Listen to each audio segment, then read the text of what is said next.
In this video, I'm going to react to why the climate in the USA is so varied.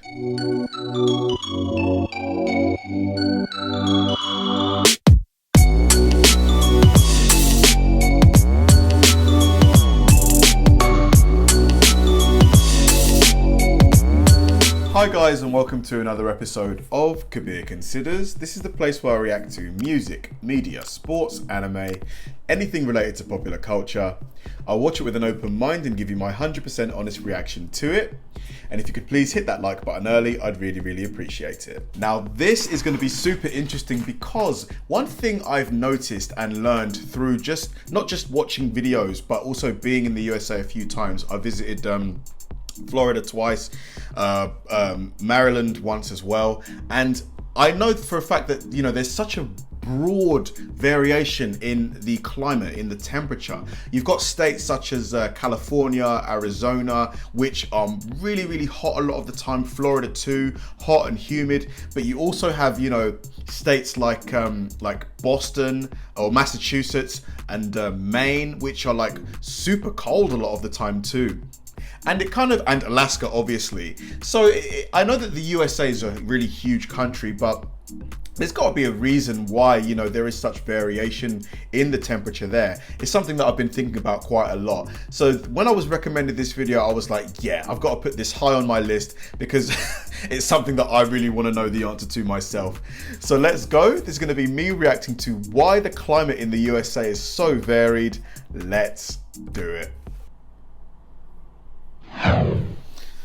Let's do it.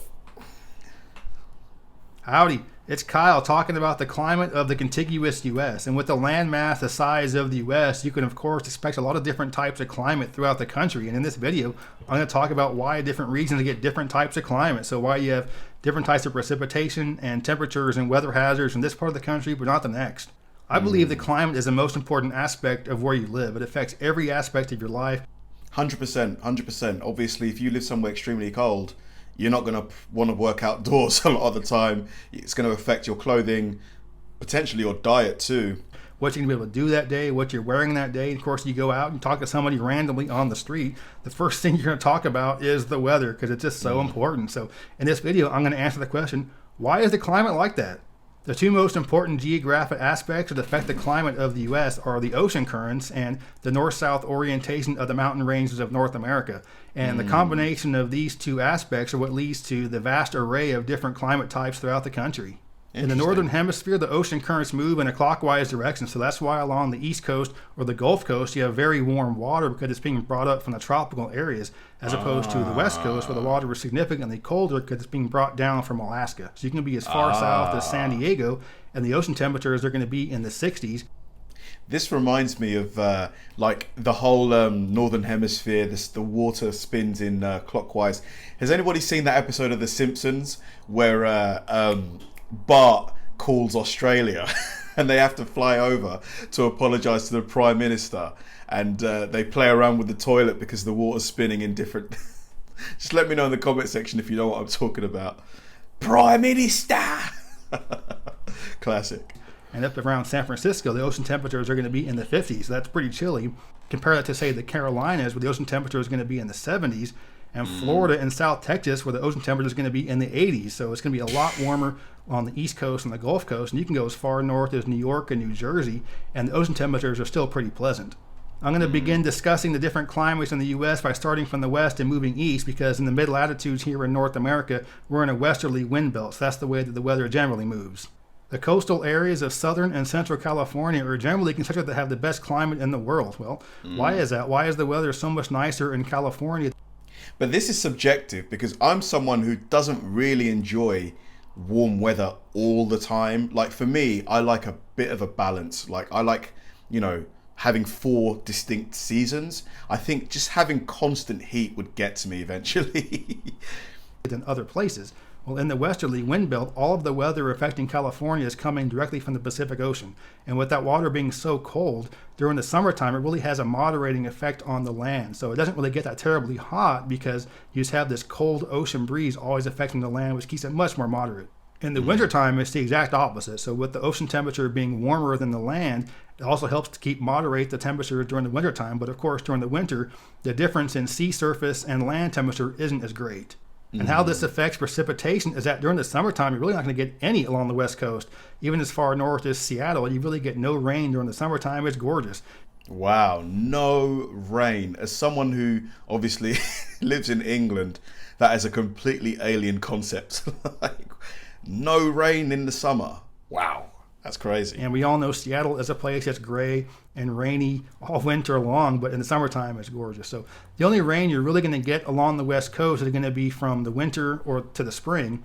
And of course, if you're farther north, the rain will start earlier, maybe the late fall, and last longer, maybe to the mid-spring. But you're going to have very nice summers no matter where you go. But of course, the farther north you go, the more rain you're going to get during the winter. So the coastal areas of Washington, Oregon, and Northern California are going to have a lot more rain because you have colder air masses. And a colder air mass is able to hold less moisture, so this can't hold on as long before it has to rain. And then it causes the rain, I see. So that's how rain works, I see. Can't believe I didn't know that. The farther south you go, the warmer the air masses are, it can hold a little more moisture, so it takes a little bit more before it starts to rain. So you can often get almost no rain at all along the Southern California coast. Along the west coast, it doesn't take very long for an air mass to move inland before it becomes affected by the mountain ranges. So it comes in and immediately hits the coastal ranges. And as it does, it has to rise. And as it rises, it cools, it condenses, and colder air can hold less moisture. So it just dumps all that rain or snow along the western slopes or the windward side of the mountains. That's why on the windward side, you're going to have a lot of greenery and trees. And of course, you have the biggest and tallest trees in the world. God blimey, look at the size of that. Like when you compare it to this woman here, that is ridiculous. Are these one of those like 1,000-year-old trees or 1,500-year-old trees? Just insane. Look at the size of it.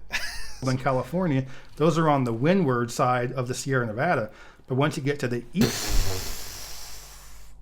eastern side of the Sierra Nevada or the Cascades is where things change a lot because the atmosphere dumped all that moisture on the west side and there's none of it left for the east side. Once you get to the eastern slopes of the Cascades and the Sierra Nevada is where you start to get into deserts. There's very little vegetation at all, and what you do have is usually xerophytic, kind of like cacti. It just doesn't need very much water at all, has very deep roots to get to the very limited water there is. And you also have very extreme temperature ranges, so you don't have the coastal air masses affecting these areas east of the mountains, so you have very, very hot summers and very cold winters. Isn't it fascinating how certain plants adapt to survive in certain conditions? Like cacti, he mentioned, can survive in extreme heat. Like I wonder like how long it took a plant, to grow its roots to reach the moisture. Like obviously this happens over millennia, right? But isn't it fascinating? It's so interesting.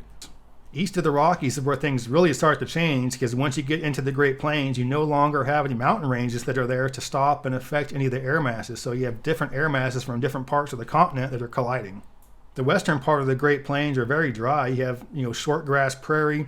There isn't much precipitation there. And as you generally move east, you get more and more precipitation. It gets more and more green. You have the tall grass prairie in the eastern part of the Great Plains, and this gets more and more green as you head east.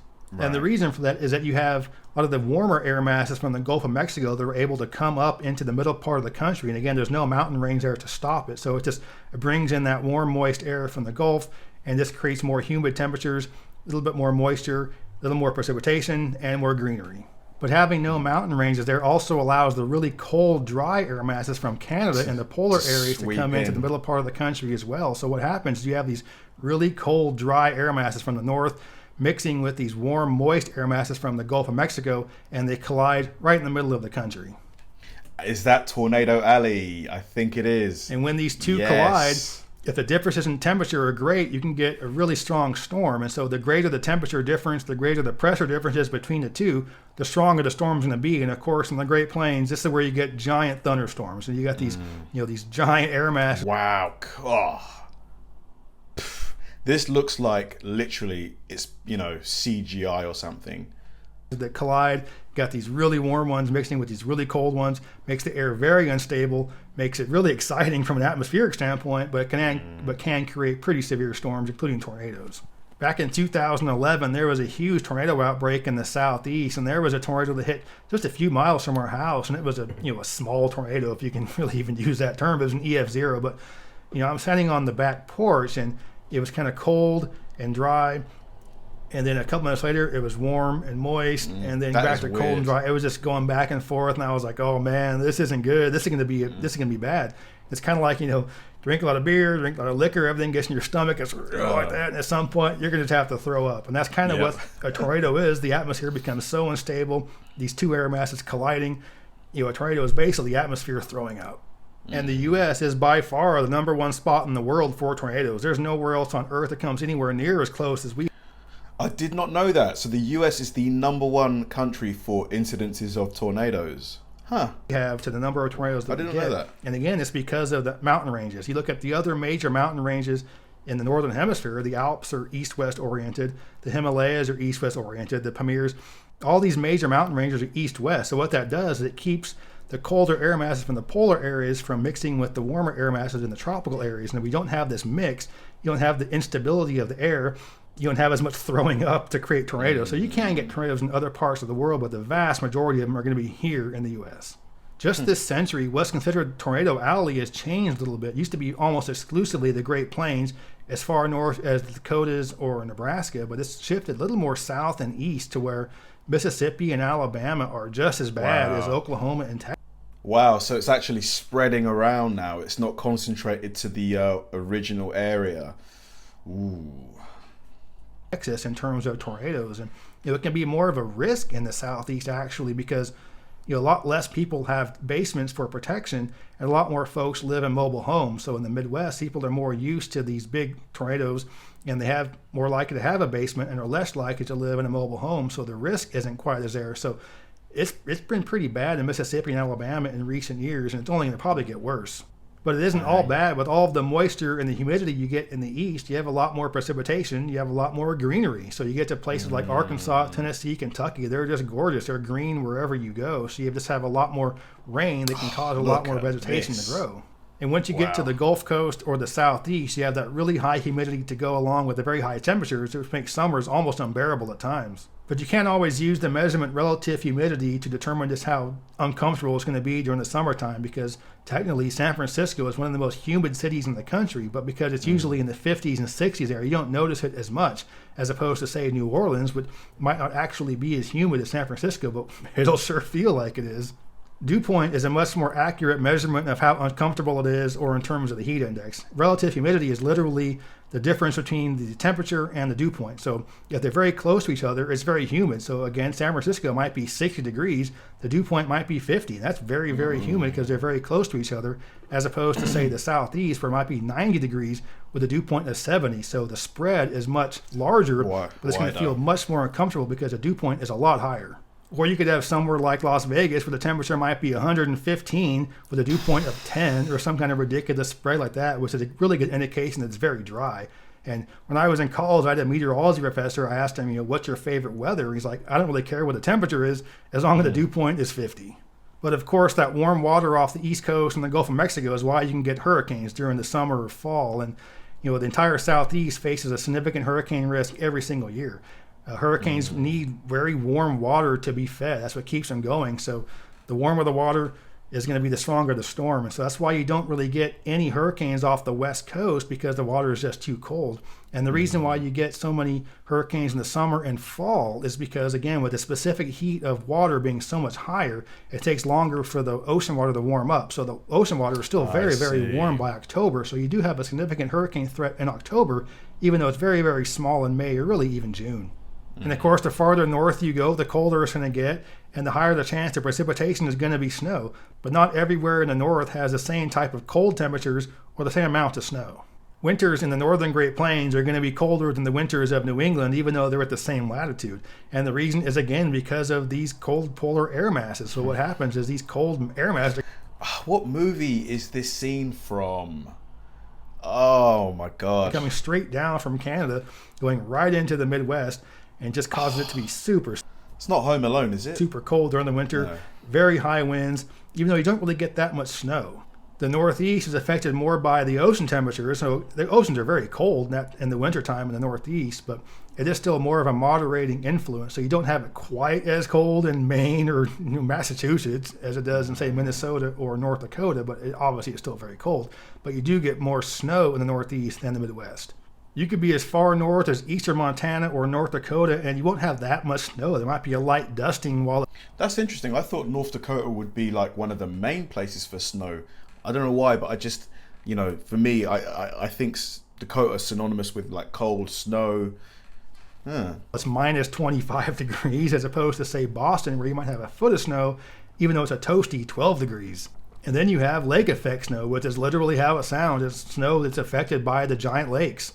What happens during the wintertime is, the air is moving from west to east and it's going across these giant lakes. And during the wintertime, even though the water is very cold, it's still warmer than the land. So it's relatively warm air masses carrying a lot of moisture. And it says hauling going across these lakes. There's no friction at all, nothing slowing them down. And all of a sudden, hits the land. The land is much colder. Colder air can hold less moisture, so it has nowhere to go. It's now got friction, has to stop. So is that what causes snow? It can't hold any more moisture and just dumps a ton of snow. So the eastern side of some of these Great Lakes is where you can get tremendous amounts of snow, especially in upstate New York, like Buffalo or Rochester or Syracuse. It's just ridiculous. Goodness me, this is ridiculous. I've never seen that much snow in my life. Ridiculous amount of snow. And when I was in college, I had a roommate that was from Rochester, and he would tell me these stories about the snow, and I was like, oh, it doesn't snow 6 to 8 feet. I mean, come on. No, it snows 6 to 8 feet sometimes. So, I mean, that's incredible snow. But you can be on the western side of the Great Lakes, and it's going to be cold and snowy, but nowhere near as much snow as you're going to get on the eastern side of the Great Lakes.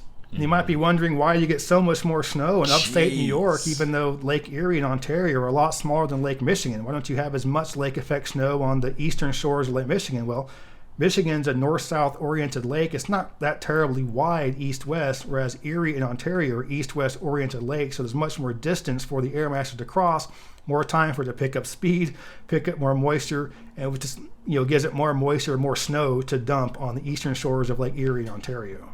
But the summers in the Midwest are going to be nicer than the summers in the Northeast because, again, with it being less moisture, it's less humid, and it's just more pleasant during the summer. You can be as far northeast as New York City, and it might as well be Georgia in August because it's just so hot and humid.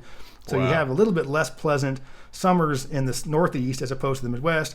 You have a lot more snow. It's not quite as cold. The upper Midwest gets way colder and way windier, not quite as much snow, better summers. So 6 of one, half dozen of the other. The variation is just massive, honestly. Just you've pretty much got every kind of climate in the US. The way winters are going to suck. So that's just a real quick overview of the climate of the contiguous US. And of course, there are a lot more details and nuances than that, but I just wanted to go over some of the basics. And wherever you're going to live in the country, you're going to have to put up some kind of crappy weather at some point or another. I mean, with the exception of the coastal areas of Southern California, I mean, it's going to be horrible at some point in the year. So it comes down to what you are willing to put up with. Big snow, heavy winds, hot, humid summers, high temperatures in the desert, lots of rain during the winter, severe thunderstorms, hurricanes, whatever you're going to able to tolerate. You have to tolerate something. So, of course, again, if you live in LA, it's always nice, but everything else there sucks. So, but in the Southeast where I live, my biggest complaint is that it's rarely nice. I mean, you have maybe a month of nice weather in the spring, maybe a month of nice weather in the fall. The rest of the year is not nice at all. So, I don't know. I think the climate, again, is very important. It affects every day of your life, affects your lifestyle, affects what you're going to do. So, I just think it's really important to understand the climate of the U.S. and why different places have different climate than others.